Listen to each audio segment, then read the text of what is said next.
ऐसे 5 पर्सन्स हैं जिन्हें की income tax return assessment year 26-27 की फाइल नहीं करनी है। नंबर 1 की आपकी टोटल इनकम 4 लाख या उसके नीचे है फाइनेंशियल ईयर 25-26 में, तो आपको इनकम टैक्स रिटर्न फाइल नहीं करनी है। नंबर 2 की आप एक सीनियर सिटीजन है और आपकी एज 75 ईयर्स या उससे ज़्यादा है और आपका एक ही बैंक अकाउंट में पेंशन की इनकम, सेविंग या एफडी की इंटरेस्ट आती है, तो टैक्स की सारी कंप्लायंस बैंक करेगा, आपको आईटीआर फाइल करने की ज़रूरत नहीं है। नंबर 3 की आप एक एनआरआई हो और फाइनेंशियल ईयर 25-26 में आपकी इंडिया में किसी प्रकार की कोई भी इनकम नहीं हुई है या फिर आपकी इनकम हुई भी है लेकिन वो basic exemption limit that is 4 lakh या उसके नीचे है, तो भी आपको आईटीआर नहीं फाइल करनी है। नंबर 4 ऐसे पर्सन जिनकी की एग्जेम्प्ट इनकम हो रखी है, लाइक एग्रीकल्चरल इनकम या फिर कोई स्कॉलरशिप से इनकम हाई हुई है या फिर कोई टैक्स फ्री बॉन्ड्स में आपने इन्वेस्ट किया उससे आपको इनकम हो रखी है। नंबर 5 में कुछ पर्सन ऐसे हैं जो कि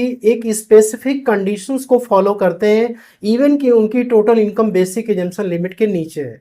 नंबर 1 की आपकी किसी फॉरेन कंट्री में कोई एसेट्स नहीं है, कोई इनकम आपकी नहीं हुई है या फिर फॉरेन कंट्री में कोई अकाउंट है और आप उसके ऑथोराइज सिग्नेटरी नहीं है।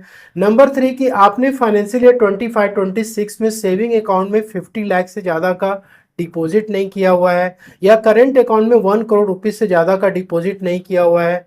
नंबर 5 ये है कि आपने फॉरेन ट्रेवल पे 2 लाख से ज़्यादा का खर्च नहीं किया है। इलेक्ट्रिसिटी बिल का पेमेंट आपका 1 लाख से ज़्यादा का नहीं है या फिर आप बिजनेस करते हो और आपके बिजनेस का टोटल सेल्स 60 लाख रुपीस से ज़्यादा का नहीं है। प्रोफेशनल आप हो तो उसमें 10 लाख रुपीस से ज़्यादा की आपकी रिसीट नहीं है।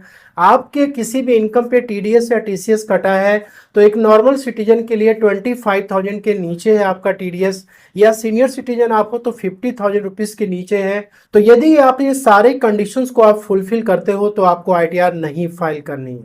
लेकिन यदि आपको टीडीएस रिफंड क्लेम करना है या फिर आपको लॉसेस को कैरी फॉरवर्ड करना है तो आपको उस केस में इनकम टैक्स रिटर्न फाइल करना कंपलसरी है। वीडियो यदि पसंद आई है तो इसे लाइक शेयर जरूर करें, चैनल पर नए हैं तो सब्सक्राइब